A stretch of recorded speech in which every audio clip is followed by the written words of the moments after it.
right, Dan. 3, 2, 1. You're live. Who is getting swept in Major League Baseball today, and how are we going to make some money betting it? You're going to find that out right now on First Pitch. Dan Alexander here, and letting you know on that one is my man Bryan. Leonard. Tigers are 10-3 on the road this season, my man Bryan, and they're looking to complete the sweep today. Should we keep the brooms in the closet, or are we taking them out tonight? What do you think? I like the way this Detroit team is playing. I got to be honest with you. Jack Flaherty's been a solid addition to the Tigers' rotation this year. He struggled in St. Louis last season with a 4.99 ERA, 1.58 WHIP. But just about everyone who leaves the Cardinals has improved after they get out of St. Louis, and that's what we've seen here.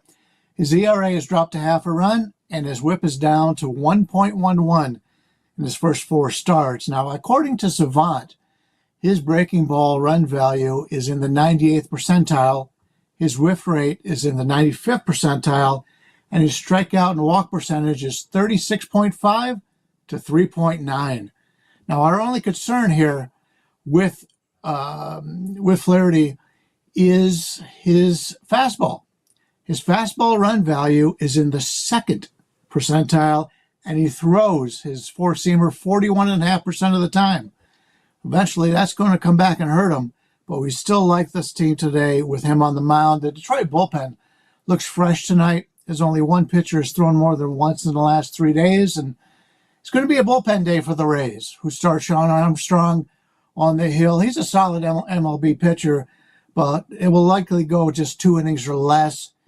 In 8 games this year, he has pitched 11 total innings, with this being his 3rd time as the opener. The most consistent hitters in this Tampa Bay lineup of guys that weren't on the team last year: 2 former Cleveland players, Ahmad Rosario and Richie Palacios, who also played for Pittsburgh. And the 3rd most consistent starter, according to StatCast, is Jose Caballero, who played for Seattle. So the guys who have been with Tampa for the last few years just are not hitting. The first baseman, Diaz, he had all that problems all those years. He hit the ball really hard, but he hit it on the ground. He's hitting it on the ground once again this year, and he's leading off for this team. That is something that has hurt Tampa Bay. Their veteran players just haven't got it going. We like Detroit in this one. I think the price is right for Jack Flaherty, who's pitching much better this season. The price is right, says my man Bryan Leonard in that one. Detroit, the side that he is eyeing. It seems like road teams might be the trend here early in the show, because we want to talk your Washington Nationals, Steve. And I have to think that you're going to give me a breakdown here on the Dodgers, because I'm pretty sure that Shohei Ohtani's homer that he hit yesterday is still in the air. I mean, that thing was screaming. I think I read, correct me if I'm wrong, it was the fastest exit velocity for a Dodgers team or a Dodgers player like in the modern era. That was a hell of a hit, Steve. You think you're going to see more of that here today in Washington? Yeah, StatCast didn't begin until 2015, so maybe one had been hit harder before that, but it is technically the hardest ever since they started tracking it 9 years ago. It went to the upper deck, 450 feet beyond right field. I wish I had been at the game last night. That would have been pretty cool to see. With that said, though, the Dodgers still offensively have not been crushing the ball. They only had 4 runs last night.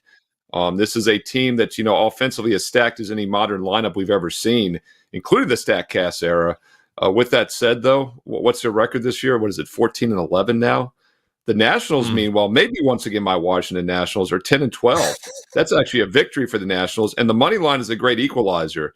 Nationals are over +5 units this season. Dodgers are down 7.5 units despite having the winning record. Nationals the losing record. So there has been value with the Nationals, and there's definitely been value fading the Dodgers. I do think LA is probably the play tonight on the side, but I'm actually going to look at the total for the preferred value in this game, and I like the under 9.5. Now, it does concern me that this is a quick rematch from last week when Knack and Irving faced each other, so the hitters will be very familiar. That is a concern. So I would play the full game under, definitely not the first 5, because maybe the hitters have a little bit of an edge against these starters. But both bullpens have been good this year. In fact, the Nationals surprisingly have a better bullpen ERA than the Dodgers, but the Dodgers on the road have been very strong with the 3.1. And talking about that LA offense, once again, underachieving. I love to look at road stats because it takes in all different types of ballparks. Dodgers in their 8 road games this year, averaging just 4 runs a game, hitting just 248 as a team. Nationals in all games this year, 3.5 runs, 237, including just 3.3, 233 average at home. So neither offense has been great. To put this in perspective, the Dodgers now have single-digit hits in 10 of their last 11 games. Nationals, meanwhile, have single-digit hits in 6 of their last 7. And once again, it was a 4-1 game last night. So I look for a pitching battle here. Landon Dakota Knack makes his second career start. That was his debut last week against the Nationals. Fared pretty well overall. And he was good in the minors as well. In fact, he has 53 starts in 58 games in his minor league career, a 1.15 whip, pretty solid number, 277 strikeouts in just 243 innings. And he's a fun guy to root for. Played JUCO college for a couple years and then got to his dream school of East Tennessee State. He grew up in Johnson City, Tennessee. And this was a guy they called a late bloomer. He was thrown like in the high 80s. Then all of a sudden, a couple years later, is hitting in the mid-90s, as high as 97, 98. So he's continuing to progress. I think he could have some upside here in the near future. And I like the under 9.5 here. 9 is a very key number, and it's priced high because the Dodgers are technically so explosive on paper, but we have yet to see that this season. And I like the under 9.5. And right as I do this, it was 9.5 minus 15. A lot of the sharper books are now 9.5 minus 20. So I would lock it in sooner than later. Could hit that key number of 9 before this game goes at 6:45 Eastern.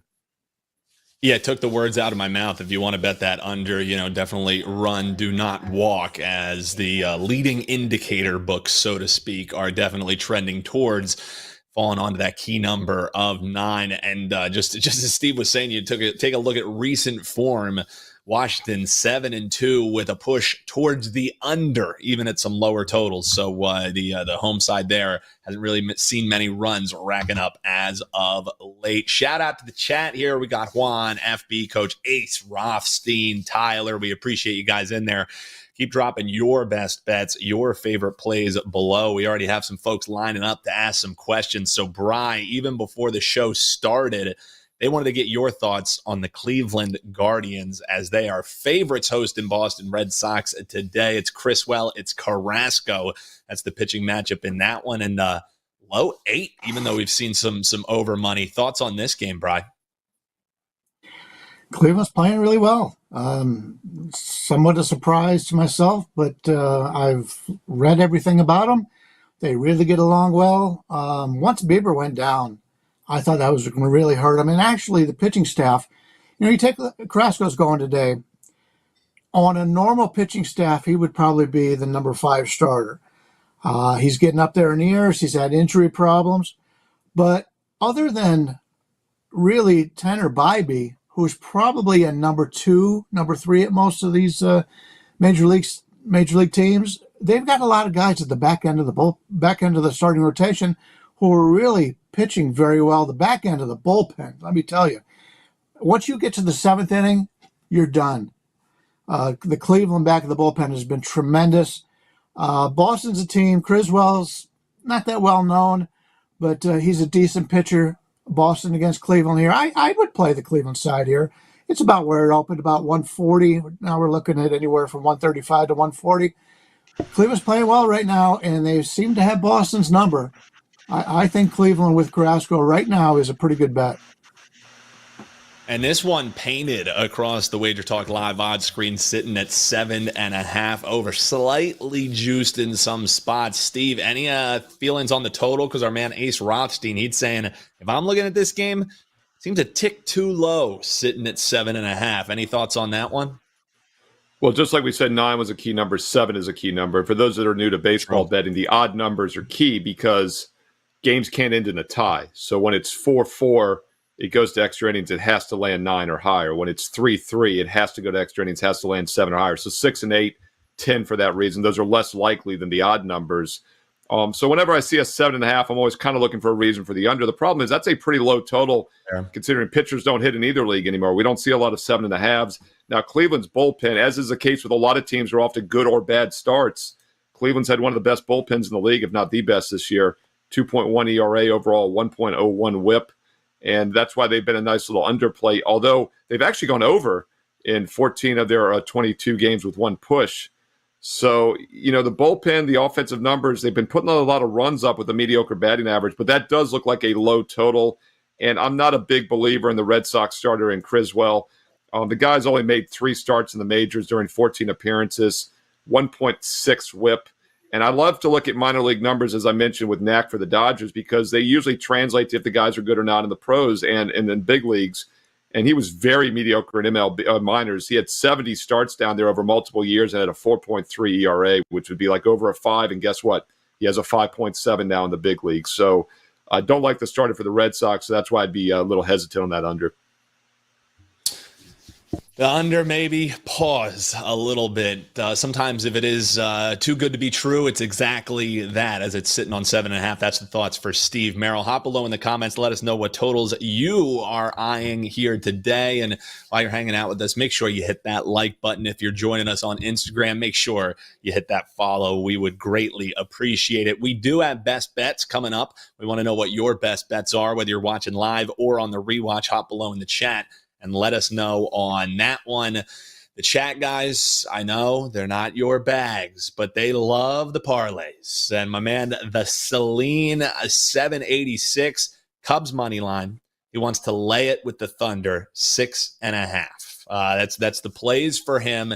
He also likes the Celtics laying it and the Thunder money line. Stay tuned to the NBA show. We'll touch upon that. But as far as the Cubs money line goes, could that be a parlay buster? What do you think, Bri? First of all, I got a couple things to mention. Today, as opposed to a lot of the days that we've had these shows, it looks like there's going to be no rain in the forecast. Very small amount of rain. No game's going to be rained out. No game's going to be delayed. And that Cleveland game, it looks like it's going to be 42 degrees. So it's a night game in Cleveland, 42 degrees. That will help keep this total going under. And I got to mention it because we talked about Knack earlier. Okay, I'm an old guy. This is my humor. I think Washington is going to knick-knack, so throw that dog a bone. Whoa. Knick-knack, paddywhack. The Nationals. Don't let your cat hear that, Brian.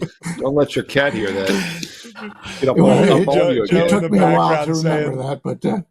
He's got it's the mortal lock, whenever you have a nursery rhyme that ties in with the play, people love throwing out the locks, you know what I mean? That can't lose, Steve. I mean, whenever you got a nursery rhyme. Is there anything? Yeah, that's a Goldilocks out there. Goldilocks. Yeah. Is that a Goldilocks? Just right. Look what you started.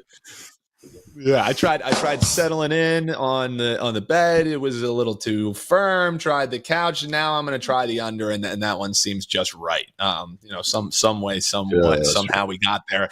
The chat's asking us for player props. I'll scour the board and get you a player prop before we're done here on the show today. Steve, I know that's something that you dabble in a bit. Anything that jumped out at you as far as, just when I was hearing Bryan talk about Carrasco, maybe you want to look towards some overs there, but the numbers don't really make sense for me. Is that anything that you eye, or does it really, if you like a player, you fit it into your handicap in a different way? Any player props that stand out to you? Yeah, I mean, I handicap players as far as pitchers more than any sport, but it really goes into the overall sides or totals for me for the game itself.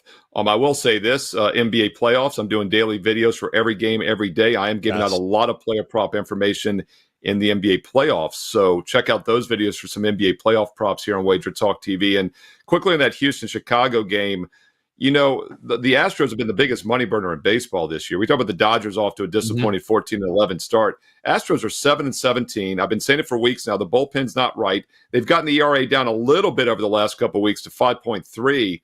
But this is still a team that's 7-17. If you're waiting for them just to flip a switch, they've gone 1-6 their last 7.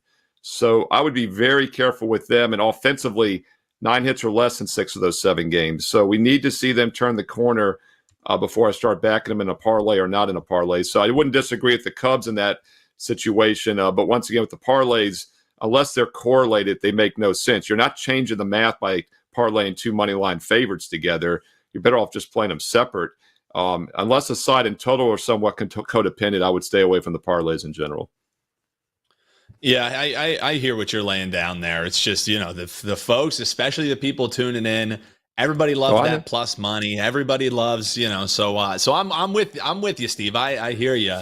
Hey, Dan, I will say this, all seriousness, the one edge, I don't say an edge because the math doesn't work still, but I will say from a risk-reward perspective, I don't totally disagree with parlays for that reason. I'm not a big believer laying -2 or -300 on a money line. So if you can take two of them and get it into like a plus money or an even money parlay, from a risk money management's perspective, I don't totally disagree with that logic. So I guess you can make a case for it that reason. That's Steve Merril. Check him out, WT.buzz/SM. Bryan Leonard, you can find him at WagerTalk, WT.buzz/BL. And tomorrow you can get best bets just $5. Each handicapper will have a play loaded for just $5. So pick your favorite capper. I suggest these two guys joining me here and ride with them for just $5. A little customer appreciation day special that's rocking tomorrow. We'll be with you early on in the morning with Tokyo Brandon, and Adam Trigger tomorrow morning. Guys, speaking of the chat, the team that always gets some love, especially when we have our man Raven Ron hopping in, I think every day he just Baltimore first five, Baltimore game. Well, Baltimore's looking to have the bounce back because the Angels finally snapped that losing streak that they were rolling with. So, Bryan, I'll start with you on this one. I want to get your thoughts as well, Steve, since you're at least in the area down there. Is it the bounce back spot here today, or did the Angels finally show a little something for you, Bryan? What do you think? The Angels, when Trout was hot, they were winning. He did hit a home run yesterday. He led off the game with a home run. But he also, that was the only time he got on base. When Trout is hot, the Angels are a team I want to bet on, especially when they have him batting in the top 3 or 4 in the lineup, which he always does anyway. But in this one, I don't really like it. The Angels are throwing a lefty, and I talked about that the other day. Baltimore's not going to they're going to bring in their bench guys to face lefties, but they've been experienced ball players that have started in the past. So I don't think it's a bad situation. I really don't have anything here, but I know you had a question about props. I'm not big on props. I bet them rarely, but I've been fading Aaron Judge. He keeps coming out crazy numbers. It was about 3-1 today to hit a home run. He hasn't hit a home run. He hasn't been very good. And if you take a look at Joe Boyle, who's starting for Oakland, one thing he has done in Major League Baseball, and he does walk a lot of guys, I'll tell you that, but barrel percentage, last year, 2.5, this year 1.8. League average is 6.9. You don't really hit this guy hard, and he doesn't give up home runs. And so I laid the 3-1 or whatever it was on Judge not to hit a home run tonight, and I bet that myself. So if anybody wants to lay a little bit of juice, I think the value in these home run props is to play not to happen as opposed to taking a long shot and trying to get one. So that's a good prop for me here. Yeah, 1,000%. And people also, love throwing in those home run props. I know it's fun. I mean, the best part of a home run prop is when you get to hit it and brag to your buddies about it. So if you're betting those, I suggest betting them small because that's needle in a haystack personified. For me, guys, we didn't quite touch upon yet this Marlins and Braves game. So I'll get your guys' thoughts on it as a whole, as a few people are asking about that. But that one for me makes a heck of a lot of sense to look towards Lopez on the bump for the Bravos in this one. He's only opposed the Marlins once, but it was way back in 2019. So you throw that out the window, and you're looking at a guy who's going against a hitting lineup that is just absolutely dormant. So that kind of figures to me he could be going a little deep, a little juicy if you want to play his strikeouts over. It's 4.5 is the number. I like that, but do I want to lay -160 on a player prop? Not really my favorite. So if you think he's going to go deep over 15.5, I would for outs recorded. That's something that I would look at, only -125. I wish I was getting the 14.5 because the math makes a little bit more sense there. But I think Lopez is going to play some innings in this one. So that also lets you know that I think the Bravos probably going to get it done against the Marlins. Steve, anything for you on that game? No, I mean, this goes back to what we've talked about a lot on the show. Baseball is unlike basketball and football, which are point spread sports. You could say, well, that line is too high. A team could lose but still cover and cash for you. In baseball, unless you're using a run line, which becomes more of a point spread, you have to pick the straight up winner. It doesn't matter if the Braves are -700, -7,000. If they win, you still win a unit. And yes, I'm not looking to go against them, especially after shutting out Miami the last 2 games, 8-0. With that said, though, I do think it's a little pricey at minus 240. I prefer to always get this down to the run line. You can get it down to minus 1.5, minus 125 range. And they've won the 2 games 8-0 the last 2 nights. So most likely if they win, they're going to win by margin. And the Marlins do not have any backdoor cover potential with that miserable offense. As we've talked about in other sports, if you're taking an ugly underdog, you want backdoor cover potential, and that usually means offense. And the Marlins definitely do not have that tonight. Best bets coming up. We got best bets in Seattle and Texas and in the A's and Yankees game. So as you've been asking about that, those games are going to be touched upon in the best bets coming up here from Bryan and Steve. One promotion that that sportsbooks, a lot of the time when they throw out those flashy lights, it's a negative EV play, so to speak.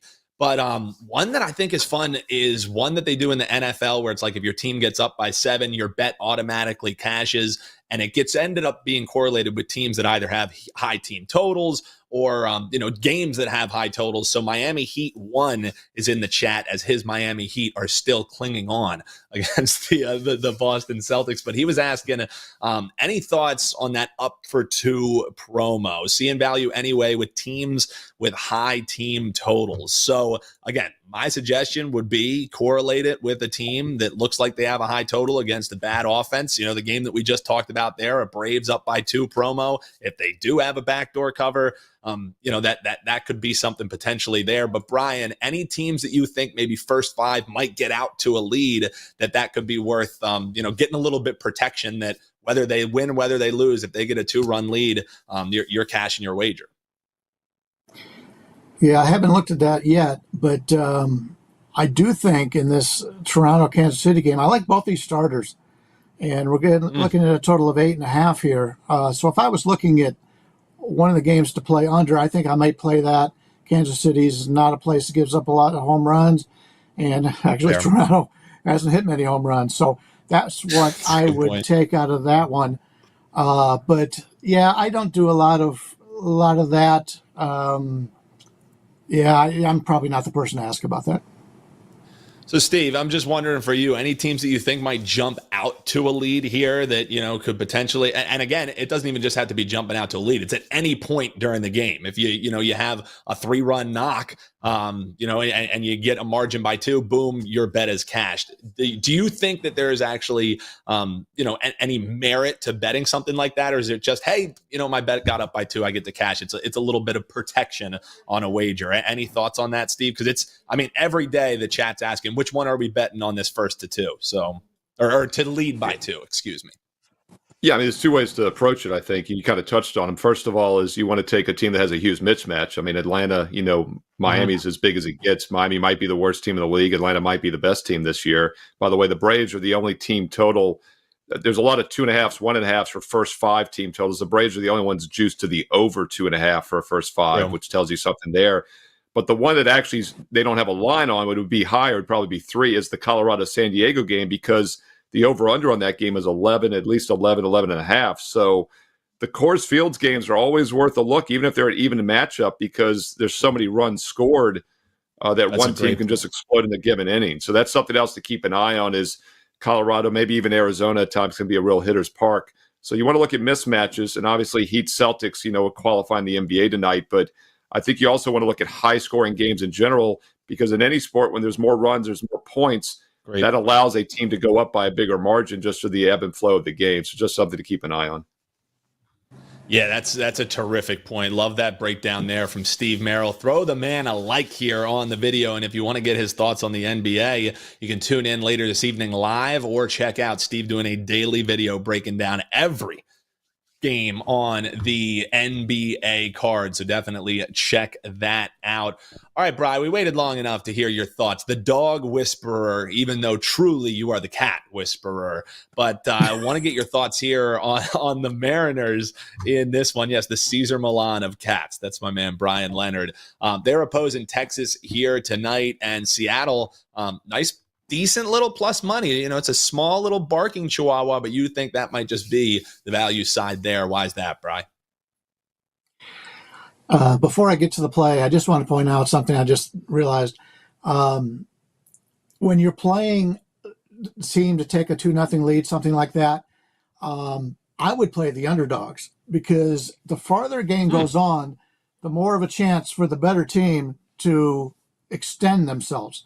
How many times when the Yankees had their dynasty were they losing the entire game, all of a sudden in the 7th and 8th inning, they started hitting, and then they come back and win? And because I'm a dog player, and I know how that was. So if you like an underdog, play them early. Play that, get up by 2 runs, something like that. Play them in the first inning.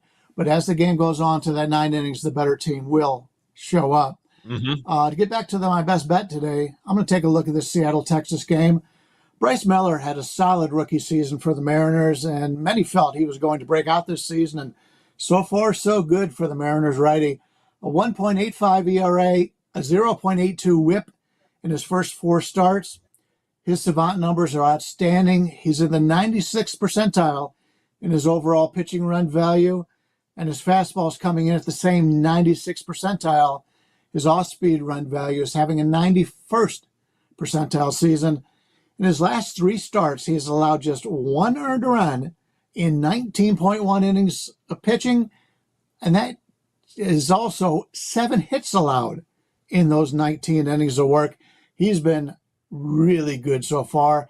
Julio Rodriguez struggled early on. He's still not hitting for a lot of power. Hit a home run yesterday, I believe.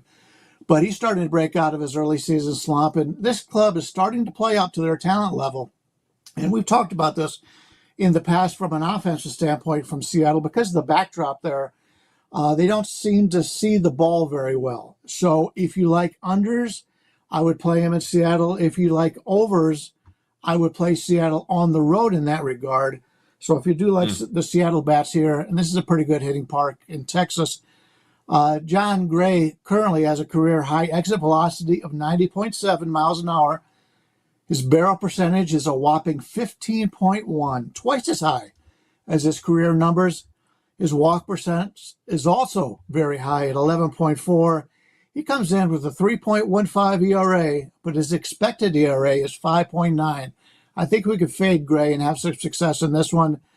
He's clearly a fade, and the Texas bullpen is also a concern in this one. His 4 relievers threw a combined 76 pitches yesterday. So give us Seattle in this one. I like the price. I like the pitching matchup. Now, John Gray could come out and regress to a positive regression here, but I don't see it. I like the way Seattle's playing, and I really like this price on this game. Yeah, you can't argue with the price there. Seattle money line, the play for my man Bryan Leonard. And tomorrow he'll have a play locked and loaded that you can ride with him for just $5. A little customer appreciation. If you appreciate these guys, make sure you hit that bell. You're subscribed. You got your notifications on. And if you're checking us out on Twitter, on Instagram, hit that follow, folks. Come on. It's the littlest you can do. As a big thanks to these guys as we run down the card, answering your chats. Getting you the actionable info that you know and love. We appreciate you. Would love to see them likes as an appreciation for these guys. Steve Merril, man, you deserve some likes for the last 4 days. 8-0. That's 0.0. No abacus needed. Sweep the last 4 days on the best bets. Perfect 5-0 to start the NBA playoffs. So if people aren't watching your NBA video, they just they don't like money. And if they're not watching here on First Pitch, similar thing. Athletics and the Yankees. Maybe the question mark series after that first game for the A's. You think the total is the play in this one? Tell the folks what we're betting, Steve. You're going to look at a free play in this A's-Yankees game in just a moment. Quick reminder, I have a bonus free play tonight, a side selection for you up right now in an American League game as well, a game I did not give it on any of the shows today. A bonus free play on my page for Wednesday Baseball, Steve Merril, WagerTalk.com. You get there quicker with that shortcut right there, wt.buzz/SM. And while you're there, check out 5 advanced NBA playoff best bets, 1 for tonight on Wednesday, 3 for tomorrow and Thursday, and I've also got a Friday game up already for my clients. When you're direct clients, you get the plays the minute they're released. They're emailed and texted directly to you. And you might want to pay attention. In the history of Wager Talk, no one's won more units in the NBA than I have. I'm ranked number 1 again this year in the NBA, and I'm off to a perfect 5-0 in the NBA playoffs. We've also gone 3-0 in baseball since the playoffs began on Saturday. So that is an 8-0 sweep the last 4 nights. I've got strong best bets now for several more days going in the NBA, a free play in baseball tonight. And while you're there, check out the next 3 months plus 100 days of service for just $5 a day. No promo code needed. If you want a smaller package, we do have a buy 3, get a 4th day free. Just fantastic offers right now. Best bets are crushing it, along with those daily free plays. Steve Merril, WagerTalk.com. Another game I'm going to give you for free here on the show is the under between the A's and Yankees.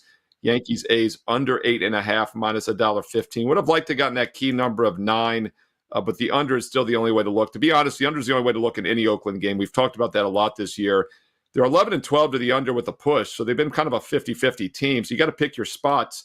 And I think this could be a good one tonight. First of all, I expect their offense, which is a terrible offense. The only reason they have wins this year is because they begin some good pitching, and their bullpen has been very strong, 2.8 ERA, one of the best in baseball. But they're still a terrible offensive team. They've had 7 hits or less now in 5 straight games. They've had 7 hits or less now in 7 of their last 8 games overall. So Schmidt should be able to shut them down tonight. The big question mark here is Joe Boyle for the A's. He has a tendency to be good. He has a tendency to be bad. But the Yankees' offense has been very mediocre once again this year. And for several years now, they live and die by the long ball. Boyle gives up more walks than anything, but he can strike guys out. And the Yankees do have a strikeout problem. When they're not hitting it over the fence, they're often striking out, which is kind of the risk-reward when you're a power-hitting team. So I look for Boyle to have a good outing here, to bounce back after a subpar showing. The last time he had a bad outing this season, he had back-to-back good starts. And I look for one tonight. So I like Yankees A's under 8.5. minus $1.15, a free play for you on Wednesday. And don't forget a bonus free play in baseball. I didn't give it out on any shows or videos. It's on my page right now, along with NBA best bets for Wednesday, Thursday, Friday. 5 NBA best bets locked and loaded off to a perfect 5-0 start in the playoffs. Not a surprise, number 1 all time in the NBA. And if you want more NBA, check out the live show today at 4 o'clock Eastern. We'll take viewer questions. And also check out my daily NBA breakdown every game, every day for the entire playoffs for the next 2 months here on WagerTalk TV. So hit subscribe and hit the bell for instant alerts so you never miss out. That's Steve Merril under in the A's and Yankees game. Best bet for him, Bryan, going with Seattle with the plus money price on the money line. But guys, you really didn't think I was going to sign. You didn't really think I was going to sign off here without bringing up this game for the Philadelphia Phillies as they're taking on the Cincinnati Reds. I have a quota I must hit to bring up the Philadelphia Phillies, as you guys know. For me in this one, Phillies against lefties, first 5 under. It's the play for me. I kind of like the full game under. Bri, any thoughts here on Phillies and Reds? I love the Cincinnati pitcher, I'll tell you that. We got some loop back coming. I'll try and fix that for you. Yeah, Bri. we got something coming back. Should be good. Let's just say I like Lodolo. He's been hot as hell, and I'll just keep it to that. That's nice and simple there. Steve, any thoughts for you on this Phillies game? It's the first 5 under for me. Yeah, I don't know if the live viewers were hearing the loop back there we were hearing, but it is fitting that we were getting that when you bring up the Phillies. It's like all the demons were released. Like, what are we doing? Talked about against the big red machine. Phillies bullpen is interesting, Dan. You look at their overall number this year, 74 innings, a 5.6 ERA, but they're 25 innings on the road at 2.5. So I don't quite know what to do with that, but the offense has not been there on the road. So could see a lower scoring game than expected. Cincinnati's a team that puts up runs. I talk about the Yankees. They're also an explosive team that doesn't necessarily put a lot of hits into play. 5.5 runs a game, but batting like 220 as a team. So I think something's about to give, and we're going to start to see more unders with Cincy. So I'd probably lean under in the game itself just for that reason.